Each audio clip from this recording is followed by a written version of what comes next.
aswad saxaabiga la yidhaahdaa wuxuu yidhi aniga iyo laba ninoo kaloo ila socda ayaa nebiga soo waajahnay buu yidhi iyadoo gaajo daraaddeed aanan dhagaa wax ka maqlayn buu yidhi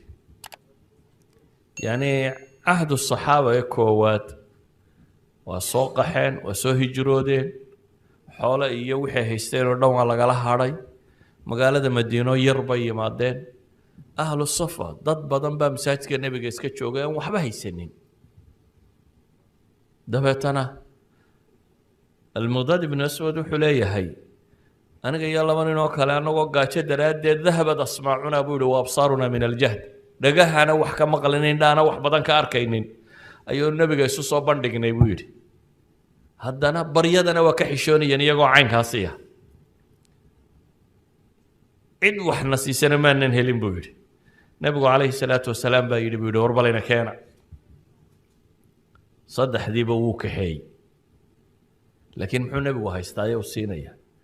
gurigiisa waxaa jooga 3 neef oo riya ah saddexdii neef ee riyaa buu yidhi hala liso waa saddexdaasaa guriga jooga buu yidhi intaasaynu wada cabbaynaaye inoo qaybiya wuxuu yidhi waanu nimaadnaa waa lisnaa dabeetana saddexda iyadu inin baanu cabnaa in yarna nebigaanu meel u dhignaa marka uu nebigu yimaado calayhi salaatu wasalaam ayuu salaanaan ka hurdana toosinayn ka soo jeedaana maqlaya buuna salaamaa intuu masaajidka soo galo tukado ayuu salaantaana salaamaa buu yidhi dabeetana waxaanu soo qaadnaa intii yarayd aanu isaga u dhigno intii baanu siinaa maalintii dambe ayuunbaa shaydaanku ii sheekeeyo waxaan idhi buu yidhi war nebi maxamed mala isagu kolley meelaha waxbuu ka soo helayaaye intaan soo kacay ayaan intiisi yaraydna ka laacay buu yidhi intii yarayd aan nebiga u dhigi jirnay waan soo kacay bilo xadiis saxiix muslimku ku yaalla intii yaraydna waan cabbay buu yidhi markaan haddana cabbay ayuu shaydaan haddana i warwargeliyo wuxuu yidhi buu yidhi wayxak bal waxaad samaysay intii yaraydee nebi maxamed baad cabtay maantuu ku habaari doona ee ahlunaarkaad ku biiraysaa ayaan haddana isidhi buu yidhi anigoo warwarsan aakhiriya adduunba beeshay baan sidhi buu yidhi intaa yara caani dabeetana waan soo kacay buu yidhi intaan shamladayda yareed soo qaatay marada yaraan sita buu yidhi haddaan xagga sare saarana caga ay muuqanaya haddaan xagga hoosana xagga sare ay muuqanaysa hurdaa iga soo degi weyday buu marada yareed baan isleeyahay huwa buu leeyaho kolla madaxaan ku duuduubaa kolla cagahan geliya xagga sare ay qaawamaa yacni xataa wuxuu wado ma haysto hurdaba way iga soo dhici weyday buu yidhi markaan cabbaar galgashay ee hurda iga iman weyday ayaan waxaan isku dayey buu yidhi inaan talo kala keeno waxaan sidhi buu yidhi war nebigii hadduu sidan ku yimaado oo gaajoodo oo ku habaaro ilaan liibaani mayside waxaan isku dayey buu yidhi inaan kaco oo muxuu samaynayaa marka kan middi baan soo qaatay buu yidhi dabeetana waxaan sidhi buu yidhi de haata nebigu yuu kugu gaajoone saddexda mid qaloo nebiga u qala neefafkii yararaaye meesha joogay ayuu soo kacay markii aan imi ayuun baan arkay buu yidhi haddana neefkiiyo durbaba xigsimooday oo caana ku jiraan dabeetana waan lisay buu yidhi siriyihiiba haddana dib bay u darareen waan lisay buu yidhi xoorkaa ka soo duulay dabeetana waan soo qaadoo nebigaan u keenay buu yidhi nebigiiba wuxuu yidhi calayhi salaatu wasalaam asharibtum sharabakum alleyla caanadee badan buu arkaa war caawa miyadan intiinii cabbin markaasaan idhi buu yidhi maya cabna ilaahay rasuulkiisiyo yaa rasuul allahi ishrab adigoo cab baan idhi buu yidhi markaasuu cabbay dabeetana wuu ii dhiibay buu yidhi markaasaan idhi buu yidhi yaa rasuul allahi ishrab cab ishrab markaasuu cabbay markaasuu ii dhiibay markaasaan idhi buu yidhi cab ilaahay rasuulkiisiyo markii uu nebigu cabbay oo aan gartay buu yidhi inuu si fiican u cabbay oo markii hore weelku madhnaan nebigu uu duceeyo wuxuu yidhi allaahuma asqi man saqaana waaطcim man acamana buu ku duceeyey buu yidhi markii aan waxba ooline uu nebigu weelkii waxba ka waayey yaraa markaasaan qoslay buu yidhi oo dabeetana qosol baan la dhacay markaas wuxuu nabigu ugu yidhi إحدى سوءاتك يا مغداد حماها قمت كميدي ويانا ما حاد سميسي بيقول وأنا شيء قصدي وأنا شيء يقول وارتني وأنا حريص حق إلهي كتمية ما تقول هذا كلامك عيسى بيقول هنا لعباني إلهي رسولك سيهدين ولا بدنا نلعبنا عندنا الدن كملي بيقول صلى الله عليه وسلم تلمامنا وصحابة غير مكاها يا نبي محمد عليه الصلاة والسلام ربي يسوي مغدينا إن مركي بيت المقدس مسلمين تاي فورتين بيت المقدس نك فورنا عيدا كاسنا نك له 10 المبشرين هو قامني عبيدة بن الجراح يا عيد مدوتي دبتنا قولدي مسيحيين تمشي جوكتي waxay yiraahdeen sharti ah furaha sulx baan galeynaa saasaananu idinku heshiinayna laakiin furaha wuxun baan u dhiibaynaa amirul mu'miniinkiinu ha yimaado isagaanu fura ku wareejinaynaa sidii buu ku soo baxay Abu Ubayda Umar buu la hadlay wuxuu yidhi nimankii saasay yidhaahdeen dee haddaad noo iman karaysa kaale Umar wuu soo baxay wuxuu rabaa furihii Bayt al-Maqdis inuu la wareego meeshana isaga furaha loo dhiibo mucaahadadii la galayna sidaasi ay ku hirgasho وسو سعدي markuu meesha in yar u soo jiray ayuu wuxuu soo maray dhul dhiid iyo roob helay oo dhooba midhana dabeetana daabadii uu fuushanaynta Umar ka daadagay oo labadii kaboodna la baxay ayuu labadii kaboodna halkan ku soo qaatay neefkiisina soo hogaamiyay dhoobadiina iska soo dhex socday Abu Ubayda iyo ciidamadii muslimiinta raggii soo dhaweynaya ka hor yimo Abu Ubayda wuxuu yidhi Umarow ما تشعلن ما يصرني أن أهل البلد استشرفوك حديثك حاكم ورينيو إن مقالة الدتك دي مدح دين يكو أركان سيدان أدقو نكن فايداني عقار دوبا كلها إن لغو أركو ما نشعلي بولي عمر أريقي ودي بصدق أدقى عيدان أوه لو يقول هذا غيرك بويري أبا عبيدة waxaan jeclaan lahaa mid aan adiga ahayn inuu yiraahdo Abu Ubayda adiga ka xishoonaya buu leeyahay laakiin waan ciqaabi lahaa nin kale oo aan adiga ahayn inuu yahay marka waa ka xumay buu leeyahay law ghayruka qaalaha mid aan adiga ahayn ma warkaas ka soo baxa buu leeyahay dabeetana Umar wuxuu dib ugu noqday taariikhdoodii Abu Ubayda waa ogiyay laakiin wuxuu yara rabay isagoo amirul mu'miniin ku muuqda amirul mu'miniin xagga dharka iyo haybada inuu meesha yimaado لكن عمر وحو كليه وحانو هين إنا كنا أذل قوم داد الدل يسنبانو هين إلهي الدين تنبو نقو عزة يضدنا قدق يبولي وكانوا عرب هين أدولك يجي شوقني داد الدل يسنبانو هين شرني لكن إلهي وحو نقو عزة ينقو شرفي دين تطن هدانو كرا دي نبولي شرفت ميلان دين تيضا هين إلهي وانا ذليني إلهي الدين بو نقو شرفي waxaan diinahayn haddaanu sharaf ka raadina waa duloobayna waxaan uga dan leenahay qofku mu'taz bidiinihi inuu rumaysnaado in wax ka maqan yihiin inaanu ogeyn bidbidkana adduunya inaanu qiimo badan ku lahayn taasi waxay keensanaysaa inuu diintiisa xoog u xeejisto balaan laba muqad laba qof oo kursi ku dul fadhiyaan tilmaamo Falastiin waa maqashaan iyo urur Xamaas la yiraahdo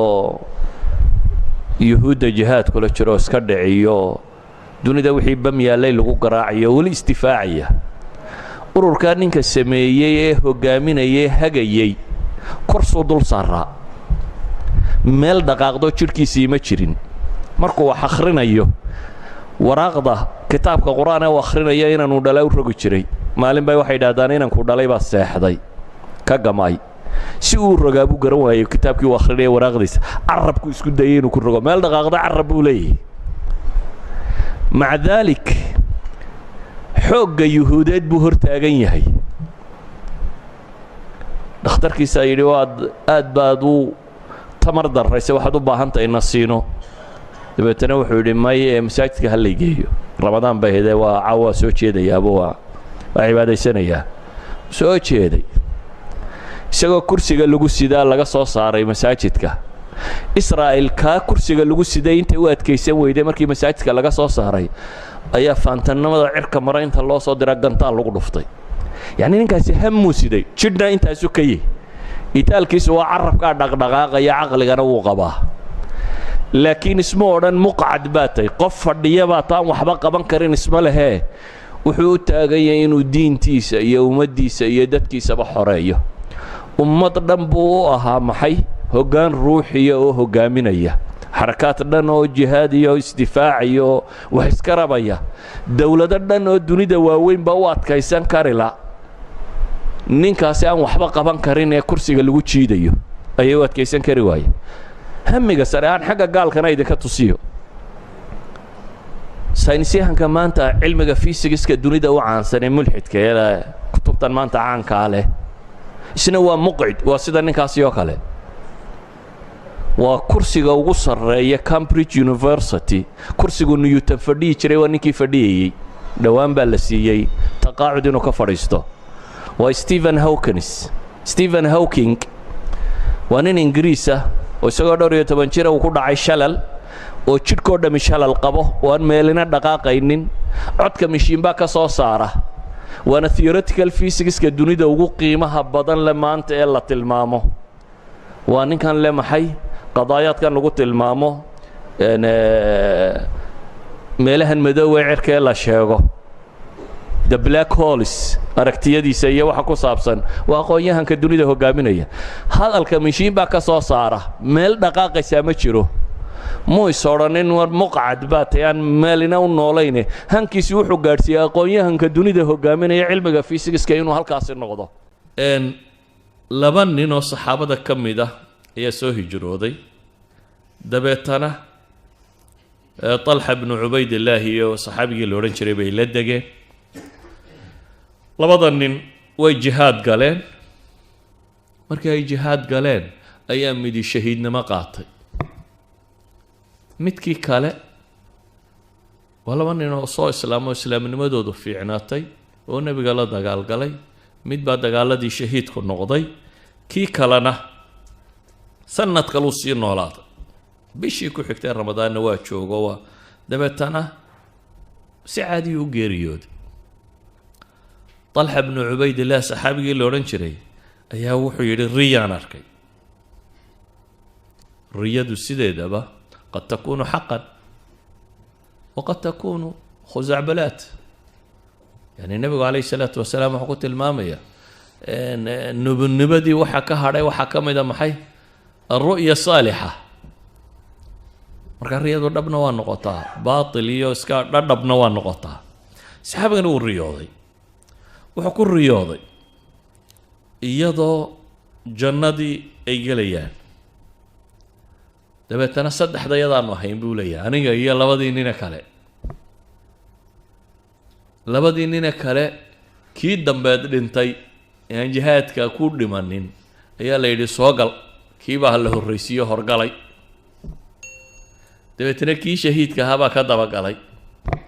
anaa isidhi galo adiga weli may gaadhin wakhtigaagii baa la yidhi buu yidhi markaa wuu soo baraarugay riyadii baa faaftay nebigaa loo sheegay nebigu calayhi salaatu wasalaam wuxuu ku yidhi maxaa ula yaabaysaan waxay dhahay ilaahay rasuulkiisiiyow labada ninkii aanu islahayn dee waa dadaal badan yee shahiidoobay kii kala jannada ka horgalay dabeetana nebigu wuxuu ku yidhi alaysa qad makatha hada bacdahu bisana oo kan miyaanu sanad ka nolol dambayn buu nebigu ku yidhi markaasaa la yidhi haa waa ka nolol dambeeyey oo miyaanu ramadaantii dambe isagu soo gaadhin buu nebigu ku yidhi haye waa soo gaadhay baa la yidhi oo sooma soomin oo ma salaadin oo masaajidkan kuma tukanaynin sanad buu nebigu yidhi calayhi salaatu wasalaam markaasaa la yidhi haa famaa baynahumaa abcadu mima bayna alsamaa'i waalardi buu nebigu ku yidhi xadiidka kan ibnu maaja soo warinaya culimaduna saxiixa ku tilmaamayaan wuxuu nebigu leeyahay labadooda ajarkooda inta u dhaxaysa cirkiiyo dhulka inta u dhaxaysa in leeg baa u dhaxaysa yacni ninkii shahiidnimada qaatay sanadkii hore kani muxuu kaga badiyey acmaashii uu samaystay sanadkii uu noolo ay ka mid ahayd uu nebigu leeyahy war ninku miyaanu ramadaan soo gaadhin aanu kaasi sii maqnaa soo kani ma joogin buu nebigu nebi maxamed salawaatu ullaahi wasalaamu calayhi qabaa'il baa u yimi waxay yidhaahdeen diintaanu rabnaa inaanu si fiican u baranno waa kaase waxoogaa nugu dar raggaaga ah toban saxaabiyo rag waaweyn ay ku jiraan buu ku daray tobankii saxaabi inta meel cidlaa lala tegay ayaa dhegta dhiigga loo daray ala bareey qabiilooyin unbaa isugu yeedhay oo waxaa la yidhi intan baynu ka haynaa raggii laynaga dilay hebel iyo hebel aan uga aarun baa la yidhi tobankii ay nebiga ka soo kaxeeyeen tobankiiba way dileen 7 macrakaday markii hore ku dileen isdhiiba bay 3 idhaahdeen way idin daynaynaayoo markay isdhiibeen bay xadhigga u adkeeyeen mid baa diiday oo kii labadii soo hadhay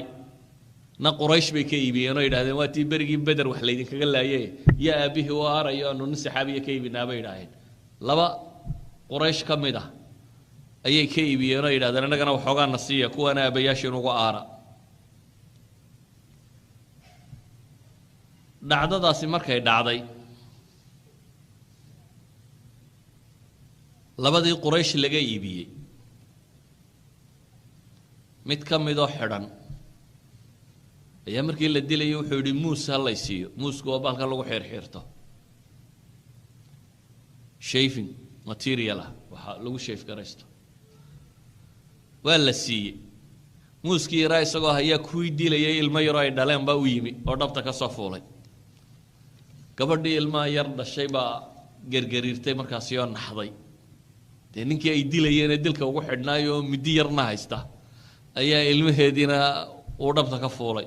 dabeetana wuxuu arkaysa wuxuu ku yidhi waxba ha cabsoonin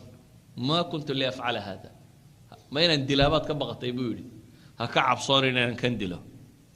waxay yidhahdaan culimmadu qisadan waxaa laga faa'iidayaa alwafaa bilcuhuud xataa ka ku khiyaameeyey inaan la khiyaamaynin kuwii khiyaameeye soo xidhe iibiyey inaan ilmo carruuro ay dhaleen loo dilin ilmo carruura oo ay dhaleen iyaba waa kuway dilaya hadhow maxaa yaryarkoodu u noolaanayaan inaad odhanin islaamku kaama yaqaano walidaalika baa saxaabiga kani isagoo dilu xidhan oo la rabo in la dilo oo ilmahooda yar ay ku soo cararay oo dhabtiisu ku dhacay isagoo muddo haysta markay islaantii gariirtay wuxuu ku yidhi maa kuntu liafcala haada ha u malaynin inaan waxaa samayn kara anugu ma samaynayo qisada labadaan tilmaamaya waxay tahay iyadoo nebiga taasi ku dhacday ayaa haddana qolo kale u timo waxay idhaahdeen kuwii daliya qaara niman la yidhaahda bay ahaayeen iyo bani lixyaan nimankii la odhan jiray reer hudayla qolo kale u yimi nebiga oo racl iyo dakwaan la yidhaahdo waxay idhaahdeen annagana bal cidhana lagu daro diintu kama foga agagaarkaygoo waa la aqbalayaaye 70 buu nebigu iyagana ku daray masaladani maxay tilmaamaysaa waa la laynayaa dadka inaan dacwo loo joojin inaan diin in la faafiyo waana la laynayaa inaan looga baqin waayo 10 hore uu diray nebigu in la diluu ogaa haddana markii la yidhi dacwaan weli u baahanay 70 buu dirayaa taa macnaheedu waxay tilmaamaysaa in diinta la faafiyo in loo aqbalo khatar kasta inuu qofku aqbalo inuu ilaahay dartii u dhinto maadaama uu faafinayo maxay ilaahay kalimaadkiisa subxaanahu wa tacaala maadaama uu dad diin ugu yeedhayo walidaalika buu nebigu ma odhan war horaa 10 layga dilay ciddanba bixin maayo wuxuu tafaafiyaan balliquu canii walow aaya buu taagnaa war aayadda ha noqotee dadka ha layga gaadhsiiyo markaasuu nebigu yidhi 70 kale siiyey kuwa kana qoladanina 70kii bay kaxaysteen meel dhexe markay marayeen bay qabaa'il u heshiiyeen dabeetana nimankan aan laynay baa la yidhi ninkii waraaqda siday nebigu uu soo dhiibay qolada madaxda loogu dhiibay isagoo meesha fadhiya mid intuu xagga dambe iska soo taagay waran galiyay waa la dilay 70kana waa la dilay maxaan mas'alada tan u soo qaadanaya labadan mas'alo ee rajiic iyo mauna waxaan soo qaadanayaa hal shay inaan ogaano oo caqiidada islaamiga ku saabsan waa mas'alada ah qaybka in ilaahay uu ogyahay subxaanahu wa tacaala nebiguna intii loo waxyoodo quray inuu ogaa hadduu nebi maxamed qaybka ogiyey 2 goor lama dileen raggiisa hadduu qaybka ogyahay maxay lama dileen walidaalika baa ilaahay qur-aan soo dejiyey uu leeyay qul laa amliku linafsii nafcan walaa darra nabi maxamed oo dadka waxaad ku tidhaahdaa war anigu lafahayga uma hanto waxtar iyo waxyeello toona ilaa maa shaa allahu mooyaane ilaahay wuxuu doono mooyaane walow kuntu aclamu alghayba lastakhartu min alkhayr waxaad tidhaahdaa baa ilaahay leeyahay haddaan haybka ogahay khayrku maan badsan lahaa shar oo dhanba waan u goyn lahaa de duu nebigu haybka ogaya ma shar baa haleeli lahaa waa inuu u jaraa un dee shar meeshuu ka soo socdaba waa inuu dhinaca kale ka maraa ولذلك بقى إلهي وحيد واحد هذا ولو كنت أعلم الغيب لاستكثرت من الخير وما مسني السوء غيب هدان أوغهي خير كروان بتصلح بناء محل الشين دبا إلهي سبحانه وتعالى إن أنا إلا نذير وبشير لقوم يؤمنون واحد كنت هذا ورنا شقا ضيد وإن اندقه وبشاريه دد إلهي الرومينية مسائل كان صلوات الله وسلامه عليه بلبو نبغو هبارتمي صحابة لقى لا يدرادي هل بلا أي صلاة كستقنودي سقى هبار يلا ودي قبيل مو هبارتماني وسكع علين لها مركه هرو رقي سكع عشان لها دوغي هاي محي غيبك رستم مركي أي دقالمي المسلمين تي صحابة دي رستم جنن كي هقامين عيد مضي بيرشيا إيران عيد مدي ayaa waxa la isku galay qaadisiya meel ku taala haatan wadankan Ciraaq loo yaqaano waa intaan madaayina Ciraaq bay ka tirsantaa rajaynaya la furanin waxay dagaalkii markuu muddo socday codsadeen nimankii gaaleed bal muslimiintu inay cid soo diraan hal wada hadle Sa'd ibn Waqas saxaabigii la oran jiray wuxuu u diray saxaabi la yiraahdo Ribci ibn Aamir ربعي waxa loo diray inuu wada hadal la soo sameeyo janankii ama boqorkii watay ciidamada gaaleed dabeetana wuxuu u yimi isagoo faraskiisa yara wata oo hubkiisa xidhan ayuu meeshii yimi boqorku wuxuu ku tala galay ninka kan inuu nafsad ahaan jabiyo dabeetana waxa la dhigay red carpet wada taqaan Soomaha madaxdu markay dawladda ka soo degayso kacas la dhigo soo ma taqaanin ay soo dul socdaan red carpet iska meel walba la dhigay dabeetana sariir buu boqorkii dhigtay wada dahab iyo waxaasi ka samaysan si uu halka ugu qaabilo ninkan muslimiinta u imanaya ninka muslimkii waa nin dagaal ka soo baxay faras yar iska wata oo 4 bilood dagaal ku soo jiray oo rafaad baad ka muuqda nin dagaalansan وصو صعداي waxay yiraahdeen boqorka looma tago adigoo hubka sitee hubka dhig wuxuu ku yidhi anigu idin ma imanay idinka ay yeedhay hubkayga ma dhigay anigoo waxayga sita hadaan rabtaan inaan u tago waa u tagay hadii kale waa iska noqonaya boqorkii baa loo tago waxa la yidhi boqorow ninkii wuxuu diiday inuu hubka dhigo yani waa aragteen oo madaxda hub loolama galo waayo dadka kanima hadda ilaahay aaminsan oo iskhiyaamaynayaan لكن نيكا مسلم كاي قول كيسو كو دقما ساسي درادد انتو قول سمايو غدري كما دميسي وحما خيامايا هدنا وحو هوبكايغا دغي مايا انيغو هوبكايغا سيتا hadii loo baahan yahay tagaya boqorka waxa la yiri boqorow ninkii hubkii diidin uu dhigo soo daaya la yiri ma hubkiisa faraskiisa yaraabu soo duleeriyay baa la yiri qadiifadihii red carpet-ka ahaa boqorka agtiisa markuu marayay baa la yiri intuu faraskii ka daadagay ayuu barkimooyinkii waaweynaa meesha la dhigo mid ku xidhay bay dhadaan culimada taariikh mid ka mid ah barkimo hogaankii yaraa ee faraska ugu xidhay dabeetana wuxuu yimi boqorkii markaa su'aal buu weydiiyey maxaa idin soo saaraya wuxuu ka fakarayaa dadkan magaaja wadankoodii ka keentay ma waxan baa keenay haddii markaa ay tahay gaajo iyo baahi uun waxan wada dee waxbaa la idin siinaya iska noqda baa la rabaa in la yidhaahdo maxaa idin soo saaray baa la yidhi wuxuu ugu jawaabay markaasi ilaahay baa na soo bixiyey waxaana naloo soo bixiyey inaanu dadka ka saaro dulmiga diimaha aanu u saarno cadaaladda islaamka inaanu ka saarno cidhiidhiga adduun waanu u saarno ballaadhkeeda isagaa cidhiidhi dadka saaraya min dayqi dunya ila sicatiha cidhiidhi adduun buu ka saarayaa ballaadh buu geynayaa ninka kani muxuu rumaysan yihi meeshaan uga socda baytulqasiidku waxa weeyaan ninkani wuxuu rumaysnaa inuu isagu yahay ustaadkii dunida loo soo diray professorkii loogu talagalay inuu caalamka wax baro muxuu barayaa waxyu sama warkii alluu sidaa ninka ilaahay warkiisa sidaana cid kasta isagaa ka aqoon badan salaad buu nabigu galay masaajidkii nebigu sida kuweenna kan qatiifadahan iyo waxaan ima oolin masaajidkii nebigu cariish buu iska ahaa caleentan timirta ka samaysan guduhuna ciid yahay dabeetana dadku markay doonaan iyagoo kabahooda sitay la soo geli jireen masaajidka iyagoo kabahooda sitana way iska tukan jireen nebiguna wuxuu u sheegay kabihiinnu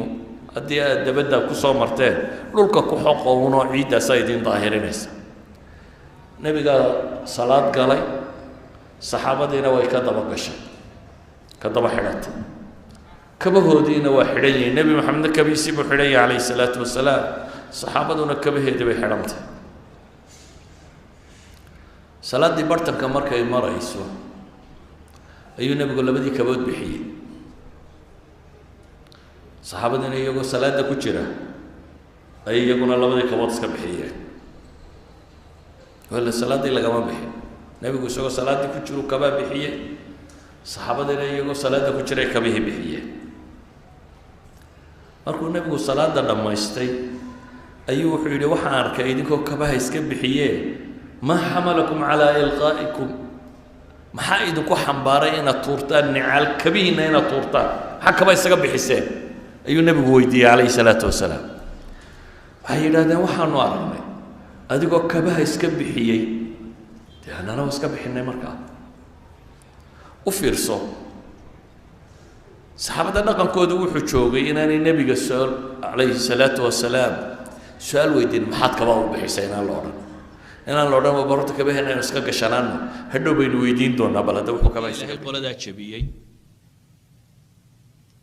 oo banu quraydo xaggeeda la qabtay oo ah reer banu quraydi nimankii yahuudeeda ka baxay ballankii ay nebiga kula jireen ayuu nebigu wuxuu ku yidhi saxaabadii la socotay qofkiina yuu tukanin salaada casar banu quraydo meelaan ahayn laa yusalliyanna axadukum alcasra ila fi bani qurayda qofna salaada casar yuu tukanin banu quraydo uu gaadho mooyaane masaladan waxaynu ka garan doonaa haddii nas qur'aana ama xadiida fahamkiisu uu dadku kala faham uu ku yeesho inaanay bannaanayn in lagu kala guuro ama la isku dilo dadka muslimiinta dhexdoodii sidaa awgeed qoladan wuxuu nebigu faray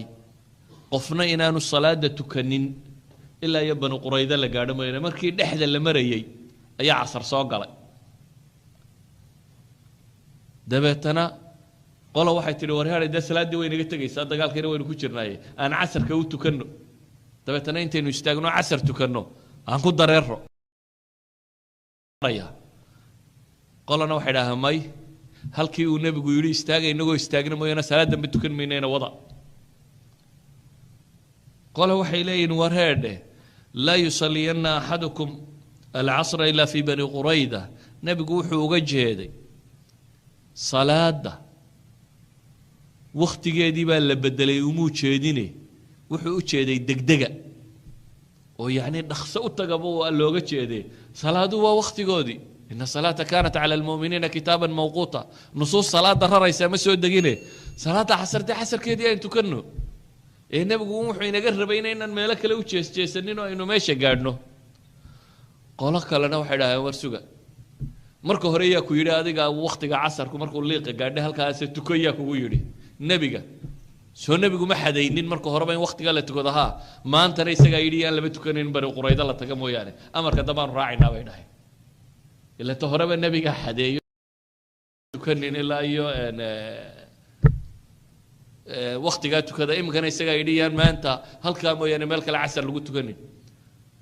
qolaba fahamkeedii bay iska qaadatay qola waxay dhahay war anagoo tukanayna salaadoodii casar bay iska tukadeen dabeetana waa dhaqaajiyeen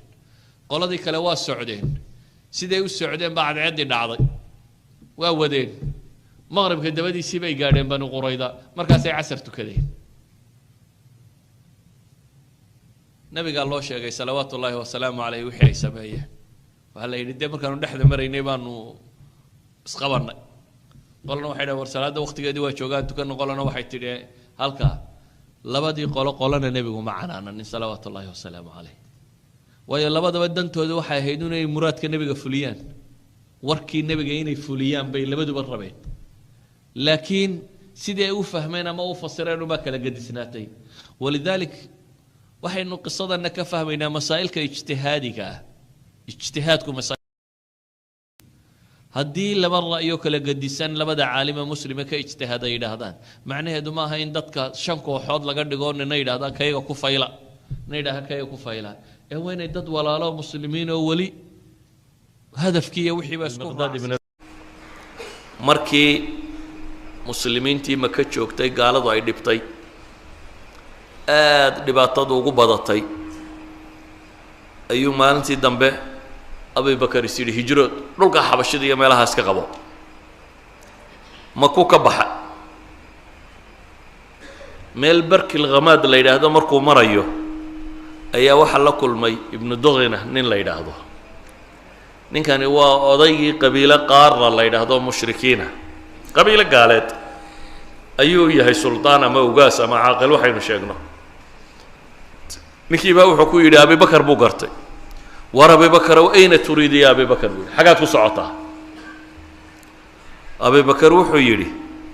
akhrajanii qawmi tolkay baa isoo saaray maka kamaan baxeene tolkay baa isoo saaray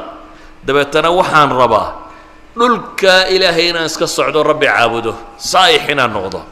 saa'ixa waxaa la yidhahdaa berigii hore waxaa jiri jiray dad cibaado isaga baxo safra oo meel ay u socdaan oo gaari aanay jirin iska dhaqaaqow waxaan rabaa buu leeyahy inaan saa'ix dhulka ilaahay ku noqdo oo ilaahay carrigiisa ku caabudo oo iska tago ile tolkay isaar buu leeyahy ibnu daghina wuxuu ku yidhi abubakarow adigoo kale nin la saaro ma tihid macquul maaha yacni abubakar oo kale in la soo saaro waayo in lagu saarana ma aha inaad adna iska baxda taasina sax maaha buu leeyahy sababtu waa maxay fa innaka tuksibu almacduum وتصل الرحم وتحمل الكل وتقري الضيف وتعين على نوائب الحق wuxuu ku yidhi adigu waxaad ahaan jirtay dadka aan waxaysan qof wax siiya waxaad ahaan jirtay dad nin qaraabada xidhiidhiya waxaad ahaan jirtay qofka culus nin culayska ka roga waxaad ahaan jirtay nin martida soora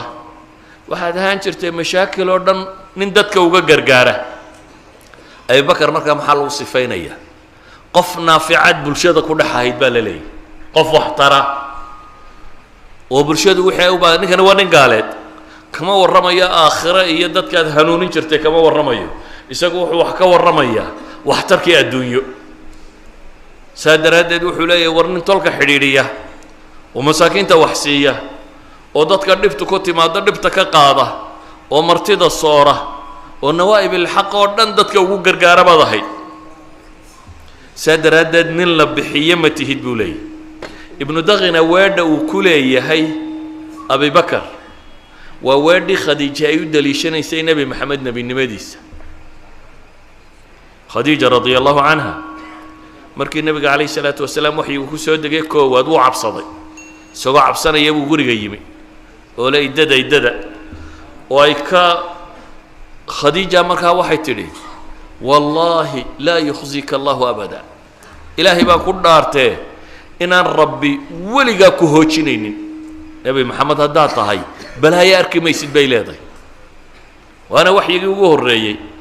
waayo maxay sidaa u leedahay dhaqankiisii bay ka warramaysaa intaan abubakar lagu sifeeyo kale ku sifaynaysa waxay leedahay waxaad ahayd nin qaraabada xidhiidhiya oo dadkaan waxaysan wax siiya oo dadka dhibtu ku timaado dhibta ka qaada oo martida soora oo wanaaggaasi sameeya qof wanaagsanna wahal jazaau lixsaana ila lixsaan de qof wanaagsanna alle subxaana wa tacaala dhib ma tusiya bay leedahay nebi moxamed calayhi salaatu wasalaam dadkii u shaqeeyey waxaa ka mid ahaa wiil yaroo yuhuudiya ayaa nebiga shaqaalihiisii ka mid ahaa dabeetana maalintii dambe waxaa loo sheegay wiilkii inuu xanuunsanayo oo gurigii aabbihii uu jiifo nebigu calayhi salaatu wasalaam wuu soo baxay dabeetana gurigii wiilkuu yimi wiilka madaxiisuu fadhiistay wiilku aad buu u xanuunsanayaa marka nebigu wuxuu ku yidhi calayhi salaatu wasalaam wuxuu arkay inuu sii socdo aslim buu ku yidhi waryaa wiilow war islaam wuxuu ka cabsanayaa nebigu wiilkaasi intuu gaalnimo ku dhintay inuu cadaab gala de dabeetana wuxuu ku leeyahay nebigu calayhi salaatu wasalaam war islaam wiilkii markaa aabbihii buu eegay aabbihii baa wuxuu ku yidhi atic abalqaasim maqal wuxuu nebi maxamed kuu sheegayo yuhuudda iyo dadkii wakhtigaa noolaa nebi maxamed calayhi salaatu wasalaam inuu nebi yahay cid waliba waa garanaysa laakiin dana iyo masaalix kale iyo wax kaloo ay ilaashanayaan bay u diidanaayeen waxaad ka garan kartaa kuwii ugu waaweynaaye ka soo horjeeday muxuu abu jahl culamada taarikh waxay soo naqlayaan inuu lahaa reer bani hashimi annagu waanu beretami jirnay laba qabiilo loolamaanu ahayn waxbay bixiyeen waxbaanu bixinay kanbay sameeyeen wax walo ay sameeyeenba waa la samaynay buu leeyahay nagamay badinin haddaan reer bani makhzuum nahay nagamay badinin reer bani cabdimunaafkani ama reer bani hashimkani nagamay badin ilaa ay markii dambe sheegteen buu yidhi nebi baa naga mid ah haddaanu anagu nebi weyne buu yidhi wallaahi baa nankooda u rumaynaynay abi jahl wuxuu naarta la galay qabiil buu difaacayay suu reer u difaacayuu naar galay reer hebel hadday nebi heleen buu leeyahay annaguna aanu nebi weynay kooda raaci mayno haddii aanan nebi helaynin nebigu calayhi salaatu wasalaam markaa inuu nebi yahay dee mucjizaadkiisii baa muuqday dhaqankiisii baa muuqday akhlaaqdiisii baa muuqdatay waxyiga ku soo degayaa muuqday cid waliba waa garanayso aragtaa inuu nebi yahay laakiin masaalix kale dadku markay masaalixda ilaashanayaan hiraqal boqorkii la odhan jiray markii looga warramay nebiga calayhi salaatu wasalaam tu waraaq u diray nebigu uu akhriye looga warramay ee uu waraystay nimankii safarkee u yimi oo 14 su-aalood ama 13 su-aalood weydiiyey ee backgroundkii nebiga oo dhan loo sheegay ayuu wuxuu yidhi sidaa aad sheegaysaan hadduu yahay halkaa aan fadhiyaa buu qabsan doonaa haddaan awoodana waan dhaqaaqi lahaa buu leeyo meeluu joogo haddaan tegi karayo cagihiisaan maydhi lahaa buu tilmaamaya dabeetana wuxuu isugu yeedhay xaashiyadii boqortooyadoo dhan iyo wadaadadii kiniisadda iyo wixii oo dhan buu isugu yeedhay wuxuu ku yidhi warrinkaasi wuxuu sheegayaa waa xaqa aan raacno albaabadana uu soo xidha meeshii uu kula shiraya albaabadu wada xidhay tana wuxuu ninkaasi waa xaq wuxuu sheegayaa aan raacno mar quraa la qayliyo waa la cararay bes soo noqda buu yidhi idinkaan idin eegayo un mowqifkiinu meeshuu taagan yahay dee kursigu waayayaa ilaane siyaasiyiintu diin la-aanta in badan kursigaa badda oo haddaad kursigaa ka riixi mayso wuxuu is yidhi kursigaaga hawaaye marka hiraqal wuxuu naarta ugu xagga gaalnimada ugu sii socday wuxuu ilaalinaya kursiga idan nebi maxamed inuu xaqiya uu garanayay odagan yahuudiga markaa inankiisii wuxuu ku yidhi yaraa atic abalqaasim waxa uu kuu sheegaya aqbal dabeetana wiilkii yaraabaa ashahaatay islaamay nebigu calayhi salaatu wasalaam uu ku farxay markaa islaamnimada wiilkan yara wuxuu leeyahay alxamdu lilaahi aladii anqadahu min annaar waxaa mahadle waan mahadinaya waxaan ammaanaya ilaahii kaa yar naarta ka badbaadiyey wiilkaa u shaqaalaa buu nebigu wuxuu kala cabsi qabay inuu naarta galo idinku kuwa idin shaqaalaa maxaa ku samaysaan wax diinta u sheegay miyaa leedihin mise waxaad tidhaahdaan markay sii baxaysana sii baadh inta kalena ha shaqayso yani materialkunbaa ka fekertaan waxay dadkan inaa badbaadisaan hadduu kaa soo hor baxo qof bini aadana oo gubanayo dab sudan yahay maxaad samayn lahayd waxaad isku dayi lahayd inaad demiso socankaa ma aha qof bini aadan oo gubanaya hadduu kaa soo hor baxo asaad baktiin karto waxaad isku dayi lahayd inaad demiso qof bini aadam oo indhale hadduu kaa soo hor baxo god daba ku socdo maxaad yeeli lahayd meeshanoo dab ka shidan yahay labada indhoodna ula iyo uu kusii socdo maxaad samayn lahayd waad ka qaban lahayd xataa haddaanad ka qaban karin waad qaylin lahayd warka joog ka joog baad ilaahay subxaanahu wa tacaala wuxuu ina faray oo inoo tilmaamay tasbiixda iyo weynideeda bale ilaahay ambiyadiisu inooga warramaya qur-aanka oo nebi ka midi ilaahay uu tilmaamaya wadiifatu nubuwa inay ka mid tahayba tasbiixdu iyo waxa uu u dalbaday nebi labaad in lagu kaalmeeyana inay ka mid tahay inay tasbiixsadaan wajcal lii wasiiran min ahli haaruuna akhi ushdud bihi asri waashriku fii amri muxuu u dalbaday waxaasoo dhan kay nusabbixaka kaiira wanadkuraka kaiira buu leeyay ilaahaya waxaan kaa dalbayaa buu leeyay haaruunna inaad nebi iiga dhigto walaalkay haaruun inaad nebi iiga dhigto oo igu xoojisid oo arrinka ila wadaajisid waayo kay nusabbixaka kaiira wanadkuraka kaiira markay kaalmada dalbadeenee fircoon loo dirayna ilaahay muxuu ku yidhi idhabaa ilaa fircawna innahu tagaa maxaa fircoon markuu tegayay la yidhi walaa taniyaa fii dikri baa ilaahay yidhi fircoonkaa xoogga badan leh ee askar iyo ciidan iyo wax kastaba haysta u taga baa ilaahay yidhi zaadkiinnu laakiin waxa weeyaan walaa taniyaa fii dikri ha ka noogin aniga xuskayga subxaana allahi wabixamdihi iyo laa ilaaha illa allah iyo wixii la mida kuwaa ha ka noogina baa ilaahay leeyahy subxaana wa tacaala ayuha alaxiba ilaahay nebi yuunus baynu saynu soo sheeganay uu kaga warramay nebiyullaahi muusa ilaahay ka warramaya markii nimcadu u cusboonaatay rabbigii markuu weydiistay intuu jeclaaday inuu arko ilaahu aan ku arka la yidhi ilaahay subxaana wa tacaala wuxuu yidhi arki kari maysee bal hadda buurtan eeg hadday buurtu taagnaato waa suurtagaladna inaad i aragto buurtii baa dhalaashay falammaa afaaqa qaala subxaanaka tubtu ilayk markuu miiraabay baa ilaahay yidhi subxaana wa tacaala wuxuu ku bilaabay subxaanak tubtu ilayk ilaahayow adigaa ceeb ka dheer ceeb iyo xumo adigaa ka dheer waa kuu toobad keenay buu leeyahy wa ana awalulmu'miniin baanan ahay ka koowaadee ku rumeeya inaan adduunka laguga arki karin nebiyullaahi zakariya markuu dalbaday inuu aayad helo ilaahi buu barye cajab qabta karaamaadkii maryan markuu arkay ayuu barye cajab qabta ilaahay weydiistay rabbi innii wahana alcadmu minii washtacala ra'su shayba walam akun biducaa'ika rabbi shaqiya ilaahay buu barye cajab la barye baryadu baryayaa waa maxay waxaan dunida ka suurtagal ahayn buu ilaahay u sheeganaya laakiin wuxuu leeyahay adiga agtaada waa ka suurtagal ilaahu aniga madaxu way caddaaday oo waa gaboobay oo islaantaydii waa gabowday oo wax ma dhalayso markii horena caaqir bay ahayd da'ina waa u raacday iyadoo yaroo caaqira waa laga yaabaa inaad tidhaahdo mala haddii uun meel la taabto way iska dhali doontaa laakiin xadkiiba waa dhaaftay baa rabbigu ayuu ku tilmaamayaa nebigu sidaa markuu sheegtay ilaahay wuxuu yidhi waa ku siiyey ilaahu aayadii yeel buu yidhi waxaa la yidhi aayaddu waxa weeyaan 3 maalmood baad aamusnaanaysaa laakiin rabbigaa waad u tasbiixsanaysaa waad xusaysaa aayaddu waa taas baa la yidhi qaala aayatuka anlaa tukallima annaasa 3 ayaamin ilaa ramza wadkur rabbaka kaiira wasabbix bilcashiyi walibkaar وصبح بالعشي والإبكار إلهي سبحانه وتعالى عيسى كورمي نبي الله عيسى دبتنا وحل يدي عيسى وماذا يردتك أنت قلت للناس اتخذوني وأمي إلهين من دون الله إلهي بقول لقينا يوحورا لها قال سبحانك ما يكون لي أن أقول ما ليس لي بحق إن كنت قلته فقد علمته تعلم ما في نفسي ولا أعلم ما في نفسك إلهي سبحانه وتعالى نبي الله محمد بوح والرمية قل هذه سبيلي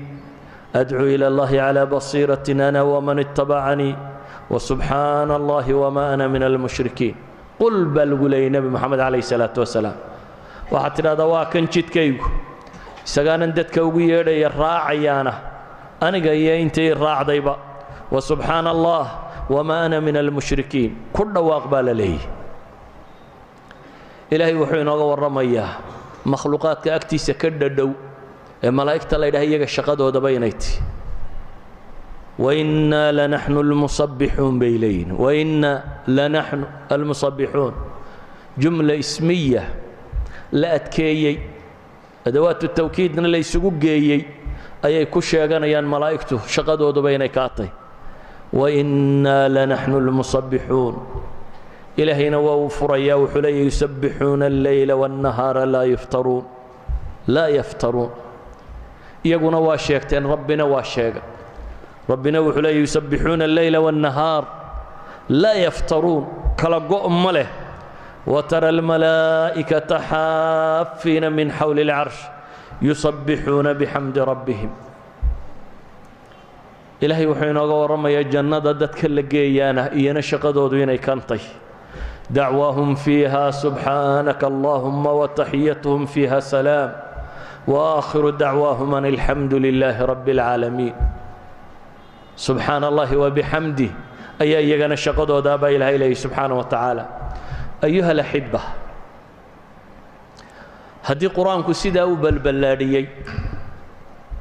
أنت النصوص كتجانا سوق هذا ناي كبدا أنت عن شيء وهي قربان السلوان قري كرواي قرآن كأنت قصار أرتي تسبيح هي تحميد ترمله بي أبدنتي إلهي سبحانه وتعالى ينفريه قور والبا وقت كستو آدنا وشيء كرؤون قرآن كوحة كنت الله يدل لي تسبيح صدا صبح هبين صغر دحي وبري حد قرد قور كستبا إلهي وحلي تسبيح صدا إذا تسبيح دو حي كم تهي وردك مركه هرم مطلقا بي كمت سبحان الله وبحمده سبحان الله العظيم سبحان الله وبحمده عدد خلقه ورضا نفسه وزنة عرشه ومداد كلماته سيقاد أتربى أن سنة النبي عليه الصلاة والسلام بوصارت قاببك الله تصبيح سنة أحاديث تهداد أخذ النبي عليه الصلاة والسلام جذر الصبح كصاررتي أما حمد كصاررتي أدبي يتربى دينينا تلمامي النوعيات كتصبيح ذا الله لي ماده دي صلاة الدمان تدنا صبح باب الله هذا ولذلك بعلماء وحده صبحة الضحى أما وك عمر لقاش قالوا لو كنت مصبحا لا أتممت علماء بدبايد هذا الصبح هذا أنت بدنت السنة الله هذا لكن مفسرين بدن باب حقبان مع التكلين الله هذا قورما وقت والبوالة تسبيح حالة كستات كتشرته مركاد يابتا سبحان الله الله هذا marka dhibi ku qabsata subxaan allahi wa bixamdihi la yidhaahdaa marka nimcaad hesho ama ay kuu cusboonaato ayaa la yidhaahdaa farskaaga markaad fuulaysaa la yidhaahdaa ama daabadaada gaadhigaaga subxaana aladii sakhara lanaa haada wamaa kunnaa lahu muqriniin nimca cusub markaad hesho sidii nebi muuse la yidhaahdaa subxaanak markaad ducaysanaysaa la yidhaahdaa fasabbix bixamdi rabbika wastakfirhu markaad dembiga qiranaysaa la yidhaahdaa qisadii suuratu nuun ku taale asxaabu ljanna qaala awsatuhum alam aqul lakum lowlaa tusabbixuun qaala awsatuhum alam aqul lakum lowlaa tusabbixuun idan xilli kasta hadday dhibi ku haysato hadday nimco ku haysato haddaad yaaban tahay haddaad wax kasta oo duruufaadka ka mida waa la tasbiixsadaa tasbiixdaasi midhahaad ka goosanaysaana koo waa inaad dembi dhaaf hesho nebigu calayhi salaatu wasalaam wuxuu leeyahy man qaala subxaana allahi wabixamdihi subxaana allahi alcadiim fii yowmin 100 mara gufirat dunuubuhu wain kaanat midla zabad albaxr qofka yidhaahda maalin 100 jeer سبحان الله وبحمده سبحان الله العظيم ذنبي سال دافا وإن كانت مثل الزبد البحر حور كبدا وكلا هداي لما موجد بدا هداي لاكتهي والله دافا ابو النبي عليه الصلاة والسلام ذنبي قال له دافيا وحي شدة يدبكو هيستا لغاغا دافيا لا إله إلا أنت سبحانك إني كنت من الظالمين فلولا أنه كان من المصبحين للبث في بطنه إلى يوم يبعثون وحي عديد اللابتك أجرى لغاق دافية ولقد نعلم أنك يضيق صدرك بما يقولون فصبح بحمد ربك وكن من الساجدين